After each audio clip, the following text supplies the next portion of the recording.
Bienvenue à tous à cette première journée pédiatrique de Médecins sans frontières.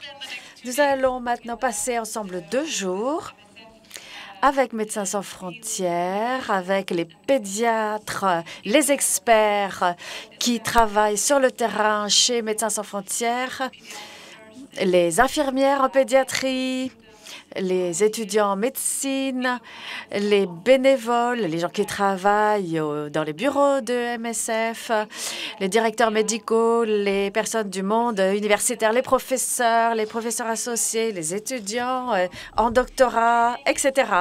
Je m'appelle Christina Elvin, je suis pédiatre, je travaille pour MSF sur le terrain et je suis aussi chercheuse. Mais aujourd'hui, je suis présidente de séance, ainsi que demain, d'ailleurs. Et j'ai d'abord quelques remarques d'ordre pratique à vous faire de la part de personnes qui sont très importantes dans le domaine pédiatrique. Et nous commençons par le directeur de l'hôpital Karolinska pour femmes et enfants, le docteur Sven der Norken. Bonjour à tous. Je vous souhaite la bienvenue à Karolinska et je vous remercie de m'avoir invité à prendre la parole au début de la conférence. MSF, c'est l'ONG qui bénéficie de la plus grande confiance de la part du public suédois. Et chers collègues, chers pédiatres, je suis très admiratif de votre travail. Je pense que à l'hôpital ici, nous pouvons apprendre beaucoup de choses de la manière dont vous gérez une organisation axée sur la valeur. En tant que directeur médical de cet hôpital pour enfants, je suis aussi fière de nos collègues, des collaborateurs qui travaillent avec MSF et des organisations similaires. Et j'espère vraiment que vous bénéficiez réellement du soutien des hôpitaux lorsque vous partez en mission dans le cadre de ce travail. Et nous souhaitons faire le maximum pour vous aider dans votre travail. Nous avons aussi en Suède un dicton, d'ailleurs, qui provient d'un livre pour enfants et qui dit que pour être fort, il faut être aussi gentil. Et nous, médecins et travailleurs dans la santé, nous jouons un rôle unique dans la société. On nous écoute et nous pouvons réellement faire une différence aussi. Mais étant donné cette position que nous occupons dans la société, nous avons aussi une responsabilité. La responsabilité d'agir quand nous pouvons faire une différence. Alors, comment, en tant qu'hôpitaux, pouvons-nous apporter une contribution? Nous sommes un hôpital bénéficiant de fonds publics. Des règles très strictes s'appliquent à la manière dont nous pouvons utiliser l'argent des contribuables, mais nous pouvons contribuer à ce travail de bien des manières différentes. Et il est important que cela apporte une valeur supplémentaire aux patients dont vous vous occupez, mais aussi de manière à ce que notre organisation en bénéficie, en ajoutant de valeur, en montrant aux gens l'importance de ce que nous faisons. Karolinska a une ambition internationale très poussée qui consiste à collaborer avec les écoles de médecine les plus réputées, mais également des systèmes médicaux dans des contextes à faibles ressources. Et il y a quelques années, nous nous sommes demandé avec les étudiants quelle contribution nous pourrions apporter. Et nous avons décidé qu'il ne fallait pas forcément collaborer avec des hôpitaux particuliers ou des régions particulières, mais plutôt qu'il serait bon de nous axer sur une collaboration avec différentes ONG et en suivant les initiatives de collègues dans certains contextes, de manière à ce que notre contribution soit axée sur des individus et leurs besoins, des individus qui travaillent ensemble, plutôt que d'avoir une approche du sommet vers la base. Et il est important aussi pour notre hôpital de savoir avec qui former un partenariat dans le cadre de la relation à long terme. Donc pour nous, il est essentiel d'avoir cette collaboration avec des ONG et avant tout, bien sûr, avec MSF. Beaucoup de nos collègues participent à des programmes dans toute une série de pays, en particulier actuellement en Afrique, et nous voulons que nos collaborateurs travaillent avec compassion et toujours avec à l'esprit la valeur. Et c'est ce que nous essayons d'intégrer à nos programmes de formation avec les étudiants. C'est une valeur qui est intégrée à tous les programmes de formation. Et pour nos élèves, nos internes aussi, il est important qu'ils aillent passer une partie de leur cursus à l'étranger, sur le terrain, évidemment avec la supervision et le soutien adéquat, mais ça fait partie intégrante de leur formation ici à Karolinska. Je sais qu'actuellement, il y a des discussions qui sont en cours sur éventuellement une participation de contribution par télémédecine. Et un grand nombre de nos spécialistes, d'ailleurs, régulièrement se rendent à l'étranger dans le cadre de programmes.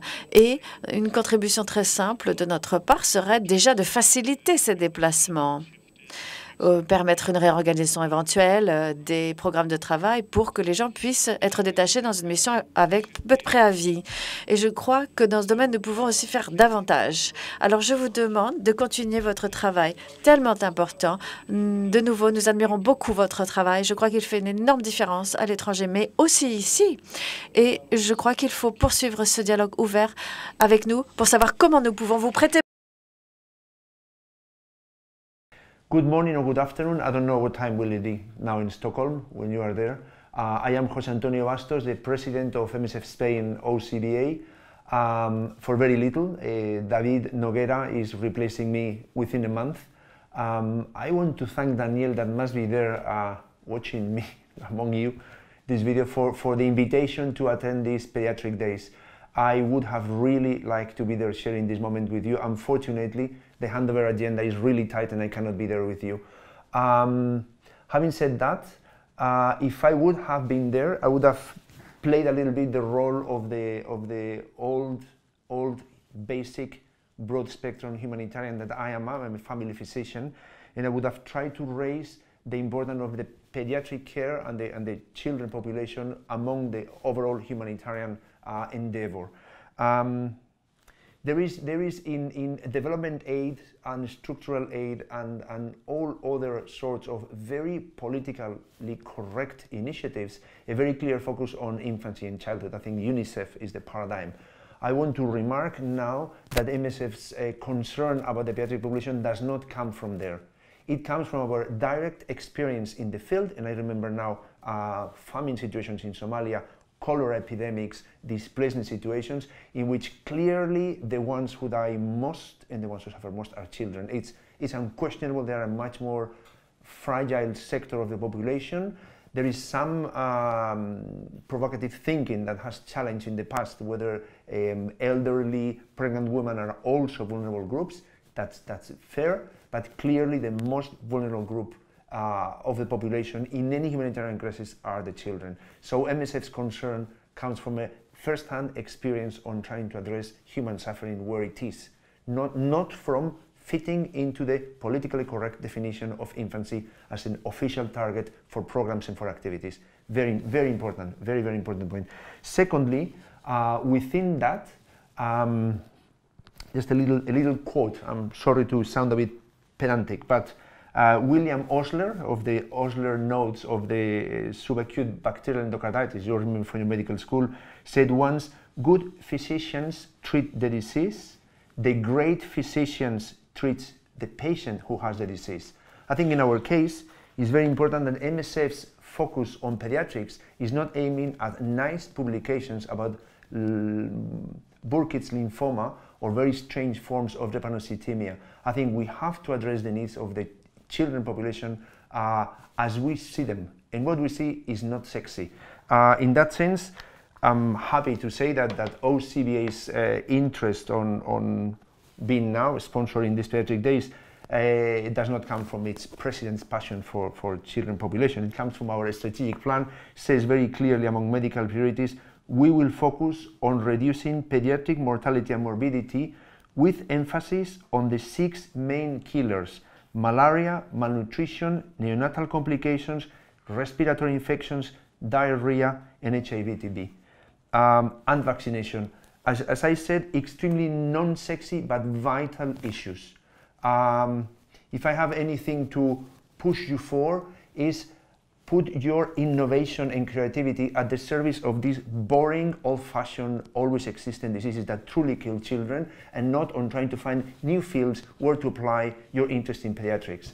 Please, it's the real people we are assisting in the field that matters, not the diseases they have. Do it for them. Nice being with you, even on a video. Bye. Une dame qui joue un rôle essentiel pour ce qui est de sauver les enfants dans le cas d'MSF.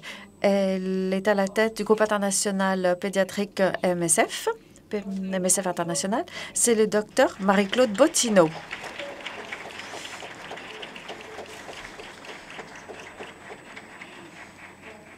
Bienvenue, docteur.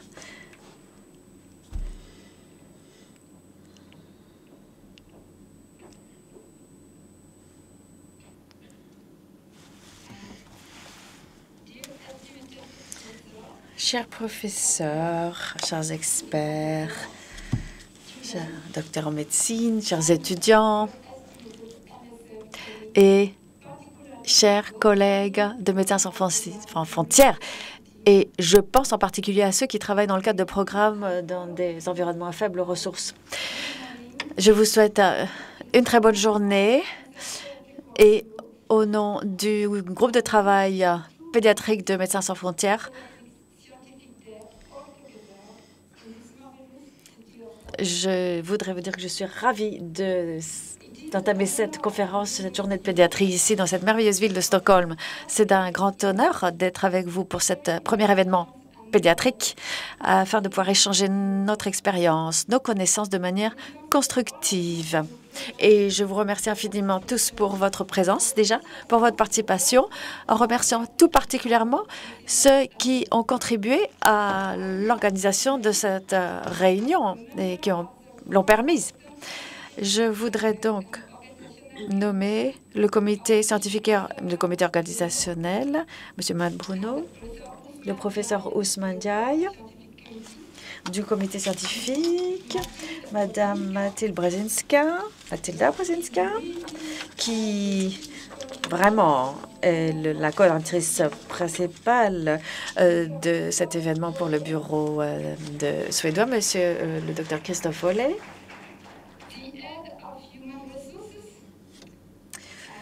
dans les ressources humaines au bureau MSF Suède, le docteur Sarneja,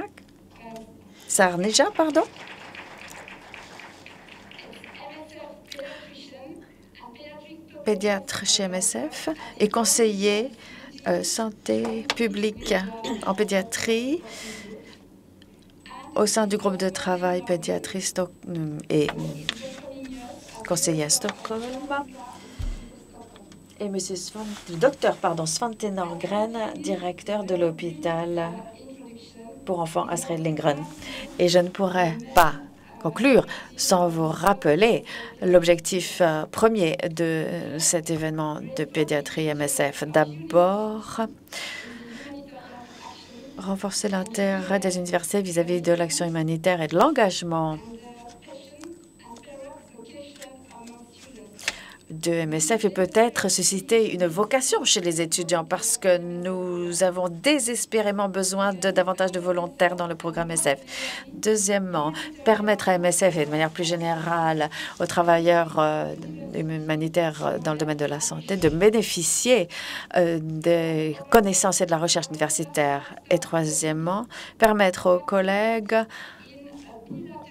dans les contextes nationaux, de participer à des programmes d'échanges bilatéraux, d'échanges de compétences, d'expériences, en se focalisant sur la qualité des services de santé dans les environnements à faibles ressources, en bénéficiant des recommandations de collègues internationaux pour ce qui est d'intervention humanitaire dans les situations d'urgence, dans les zones éloignées, pour cibler les populations les plus pauvres et les plus vulnérables, dans le cadre d'une approche globale. Et puis, créer un modèle de prise en charge adapté aux besoins. Je vous remercie de votre attention, de votre collaboration et je vous présente tous mes vœux de succès pour ces 2 jours et pour notre collaboration future au service des plus pauvres. Merci.